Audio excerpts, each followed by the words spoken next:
The day I was supposed to sell my grandfather's land, I stood at the edge of what my family called the worthless 40 acres of seemingly empty Kansas farmland that hadn't grown a decent crop in decades. To them, it was just another failed piece of the family farm.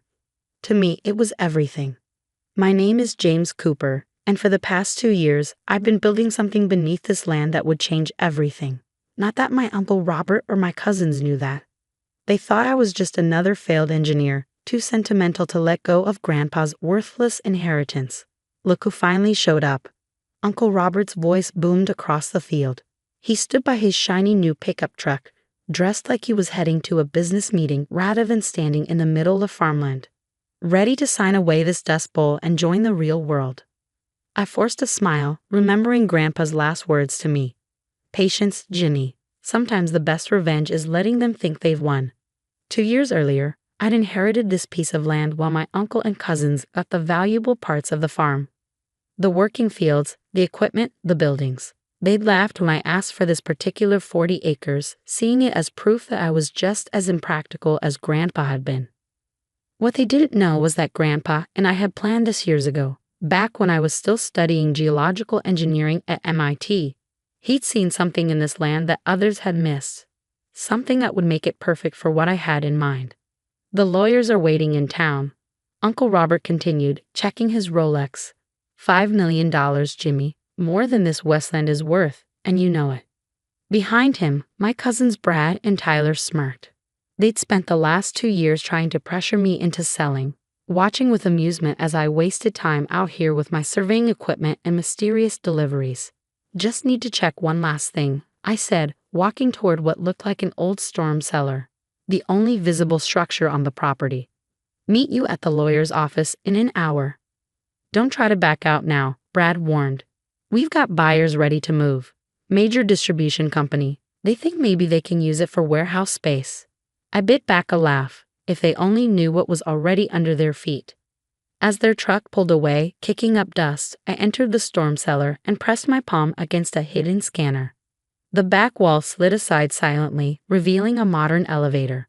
2 years of secret construction, funded by private investors who understood my vision, had transformed this worthless land into something extraordinary. The elevator descended 6 stories underground, opening into a vast facility that would have made my uncle's eyes pop out of his head. Climate-controlled rooms stretched for acres, filled with server racks and cooling systems. This wasn't just a data center, it was the future of sustainable computing. All systems still running perfectly, Sarah Chen, my chief operations officer, reported as I entered the main control room. The geothermal cooling system is exceeding expectations. We're using 70% less energy than a conventional data center. I nodded, watching the monitors that showed every aspect of our underground operation. The facility used the natural cooling properties of deep earth combined with the latest in geothermal technology to create the world's most energy-efficient data center. Major tech companies were already lining up to rent space, attracted by the combination of security and sustainability. The Department of Defense representatives are on their way, Sarah continued. They're very interested in the security implications of our underground design. Perfect timing, I smiled. How long until the property transfer triggers the public registration? About an hour after you sign. Everything's filed and ready. The moment they record the sale, our permits and licenses become public record.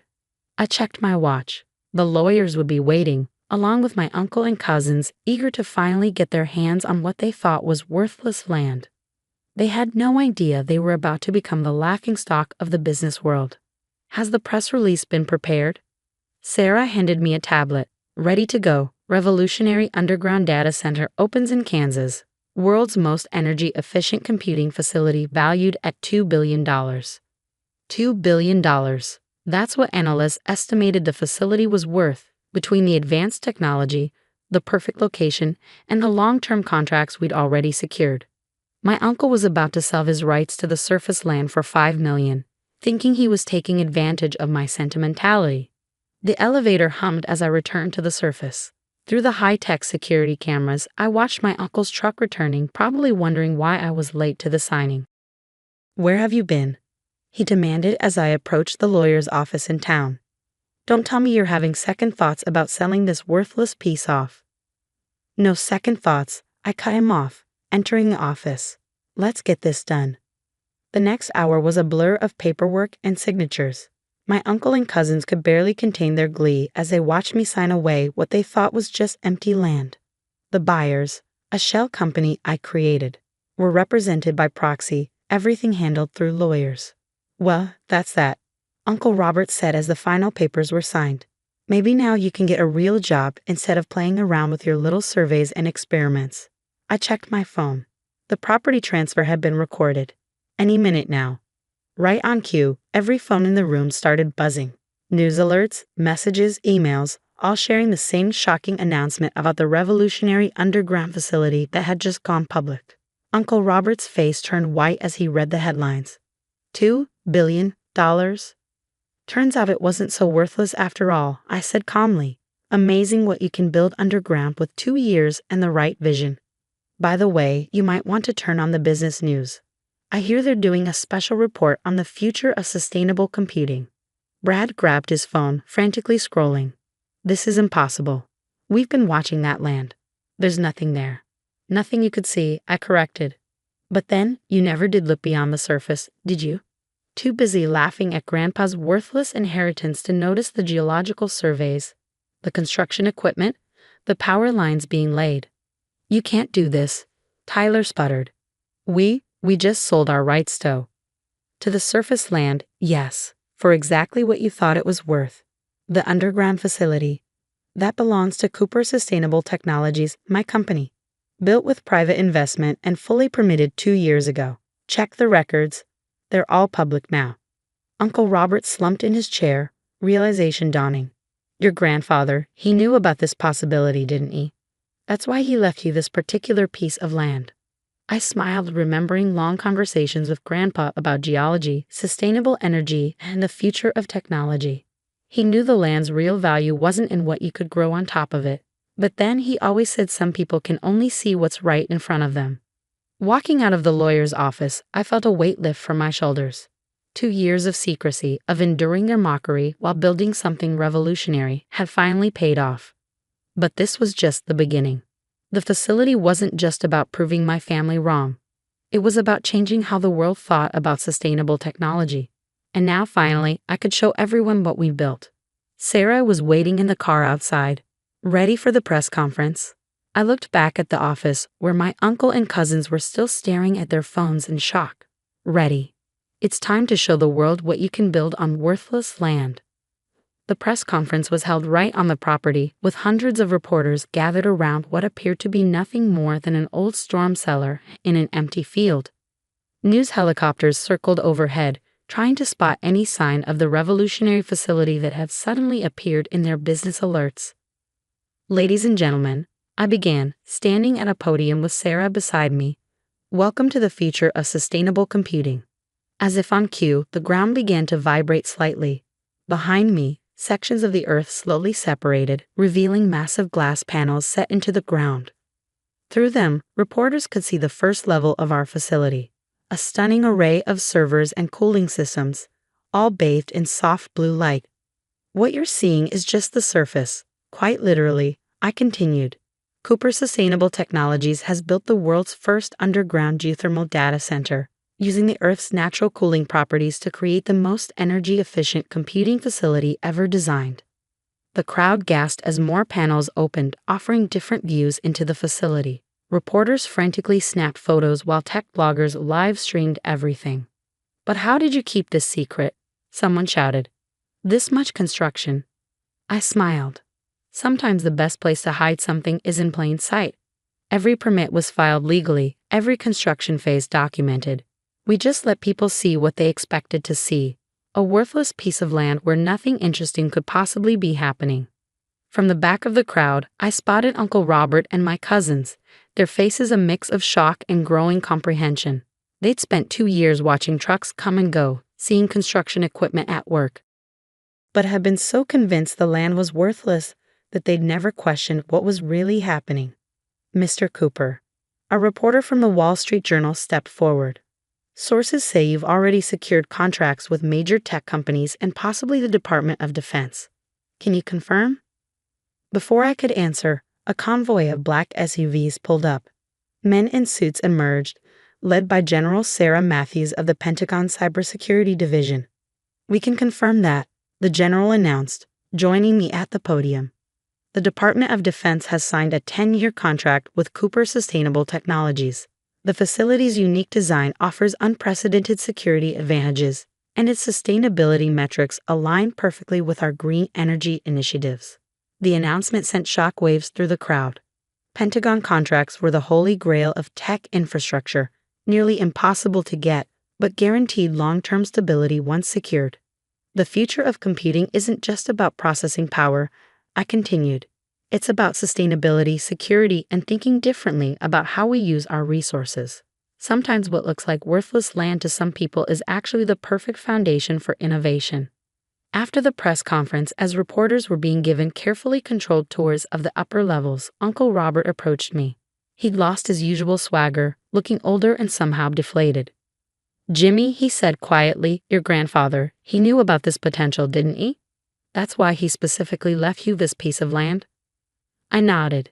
He understood the geology, the natural cooling properties of the limestone formations under the property. He knew it was perfect for what I wanted to build. But he also knew something else. "What's that?" "That you'd never see its value. You'd be so focused on traditional farming, so sure that land was only good for what you could grow on it, that you'd never look deeper." Brad and Tyler joined their father, both looking uncomfortable. "But all those trucks, the construction." Brad began. "You saw exactly what you expected to see," I said. "Some failed engineer playing with his inheritance, probably wasting time and money on another crazy scheme. Just like you thought Grandpa was crazy for keeping this worthless piece of land all those years." "We were wrong," Tyler admitted, surprising me. "About the land, about you, about everything." Sarah approached with another group of visitors, CEOs from major tech companies eager to tour the facility that was revolutionizing their industry. "Excuse me," I told my family. "I have some real business to attend to." The next few months transformed everything. Cooper Sustainable Technologies went public, with our initial stock offering breaking records for a tech infrastructure company. The facility's innovation earned awards for environmental design and energy efficiency. More importantly, it sparked a revolution in how people thought about sustainable technology. Other companies began exploring underground facilities, looking for ways to use natural geology to their advantage. Uncle Robert tried to contest the land sale, of course.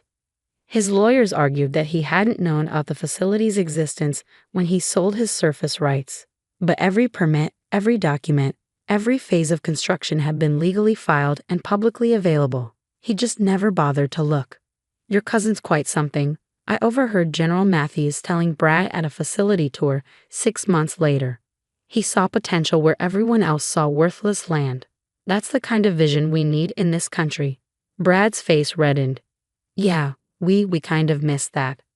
The facility expanded over the next year, adding new levels and innovations. We bought surrounding properties, paying fair market value, unlike my uncle's attempted lowball purchase of my land, and built a sustainable technology campus that transformed the region.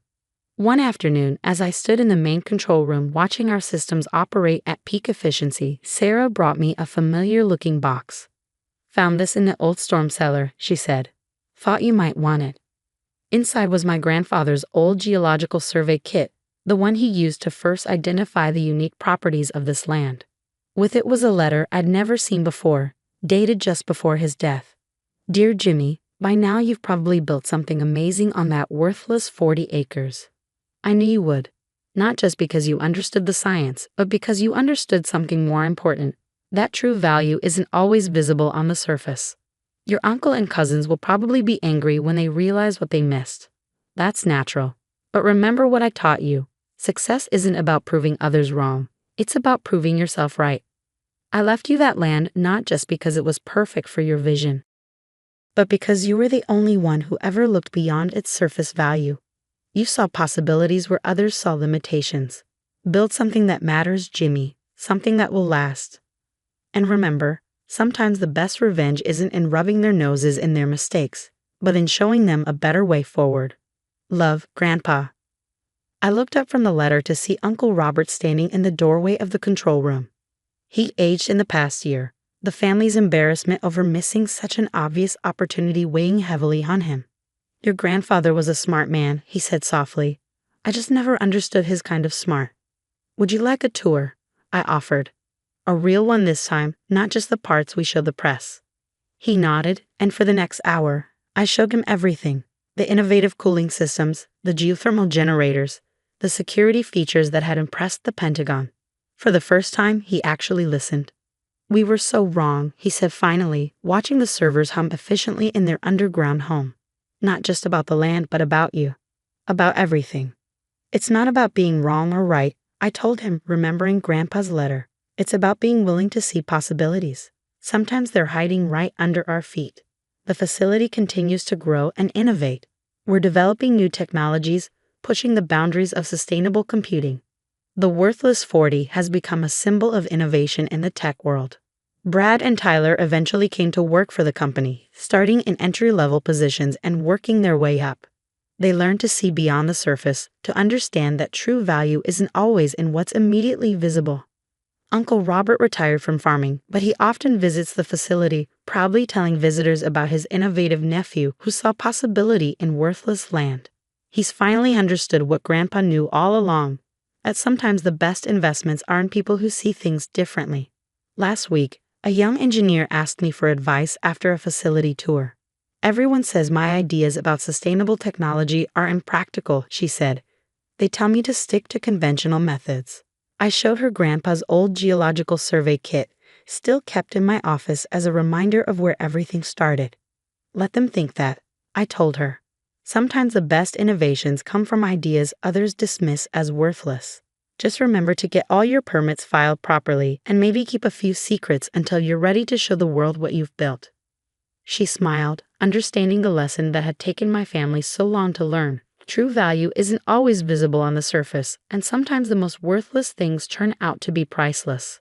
As I write this from my office deep underground, watching the most advanced computing facility in the world operate with the efficiency Grandpa helped me envision, I think about how far we've come from that worthless piece of land. The future of sustainable technology continues to evolve, but one lesson remains constant. Never underestimate the value of looking deeper, of seeing possibility where others see nothing worth keeping. After all, sometimes the greatest innovations are built on the very things others dismiss as worthless. You just have to be willing to dig a little deeper to find them.